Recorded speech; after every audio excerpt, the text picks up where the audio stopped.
Hi everyone, welcome back to my channel. I'm Huck. Today I'm doing a review of The Curse of Chalion by Lois McMaster Bujold, which is very shiny, so hopefully it doesn't like blind you reflecting my light. But this is the first book in the Realm of the Five Gods trilogy, and this one I read on audio actually, but I liked it so much that I decided to get the physical copy. So I'm really enjoying this series, so let's get started with the review. So this is an adult fantasy that is a like slow political fantasy that is set in the realm of the five gods. So in this world they have their own religious system that has five gods, which are the father, the mother, the son, the daughter, and the bastard. And everybody kind of has like a patron god in this world. Our main character who we're following is named Kazarel. He often goes by Kaz.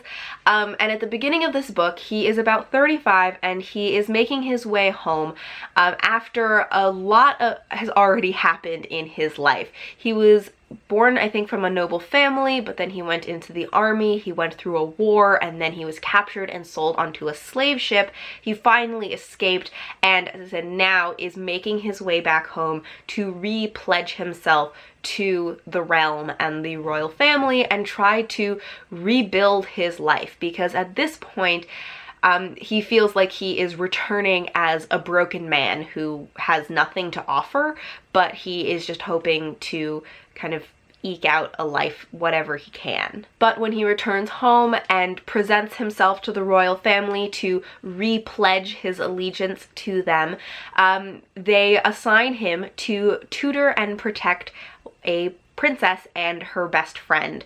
And that is really what kind of starts off his story and gives him purpose in his life and pulls him back into all of the politics of this kingdom. So as I said, this is a slow political fantasy and I was listening to it on audiobook, which I don't know if it's the best thing to listen to on audiobook. It did get a little bit confusing on audio because there are so many countries and characters and like details that you're following that are a little bit more difficult to hold on to and follow through audiobook. So I'm thinking that when I read the second book, I might pick it up in physical copy. I haven't quite decided yet, but that is something to consider, that high fantasy and political fantasy can be a little bit difficult to follow in audio sometimes. But I do feel like listening to the audiobook worked pretty well in some ways because, as I said, this is a very slow book. In this story though, because it is a little bit more slowly moving, there was a lot of the book that felt like not that much was happening,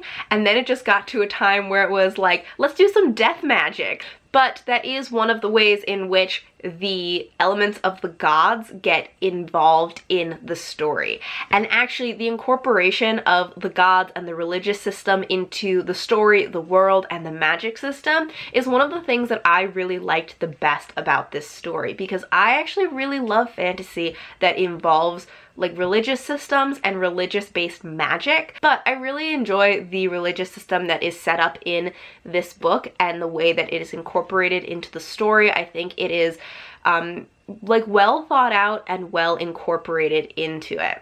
One of the other things that I thought was interesting that I liked about this story was that our main character is a little bit older than a lot of other books that I read, because he's 35, and I feel like a lot of books usually focus on either like teens to early 20s kind of characters. And at this point he's already lived a lot of life. He has been through a war, he has been on a slave ship, he has been traveling, like he's done a lot of stuff. And I think that like adds to his character in a really interesting way, and I enjoyed reading about a character who had a little bit more experience in his life. And it also just made some things make more sense, like just information that he knew or experience that he had. It just made more sense that somebody his age had that information, that knowledge, or that experience. So I just really liked that we had a main character that was a little bit older and had a little bit more life experience that he could use in the story, and that it made sense. I also really liked the relationship that he had with the princess that he was tutoring and the best friend.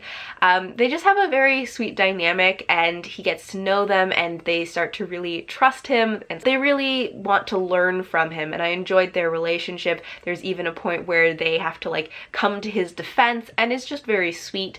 One thing that I did not love was that he does develop a romantic interest in the best friend of the princess, who I think is like 19, and I just don't really love age gap romances. He definitely acknowledged, he was like, oh, I'm a lot older than her, so like maybe this is weird. And he didn't like pursue her actively or anything. I just personally don't really like age gap relationships. It was a little weird to me. There were also a couple of things in the way that characters were described or characterized that I didn't really love about this. One is that there is a prince who is described a lot as being fat, but the way it is described is that it is meant to kind of portray a weakness of character on his part, which I really didn't like when a character's weight is being used to show that they are a weak person. There's also a character who had a long time ago lost his tongue and I think his thumbs, and Kaz consistently refers to this character as the thumbless man or the tongueless man, and Kaz knows his name. We know his name, Kaz knows his name, everyone knows this character's name, but he consistently refers to this character solely by his injuries and identifies him only by his injuries. And then one little detail that is maybe not as serious as the others, but I just feel like there's too much information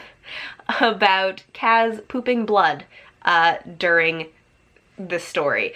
It was like relevant to the story, but there were definitely times where I was like, this is too much information. I don't need to know how many days in a row he found blood in his poop and like describing it. It's TMI, you know? But that's like maybe more of a small detail. I don't know. But other than all of that, overall, I did enjoy this book. I really like the world that Lois McMaster Bujold has created. I really like the religious system and the magic system that it has created. And I like Kaz a lot as a main character and the relationships that he develops throughout the book. So I really enjoyed this one. I gave it 4 stars and I am going to be reading the second one. So that is all for my review of The Curse of Chalion by Lois McMaster Bujold. Thank you all for watching, and until next time, bye!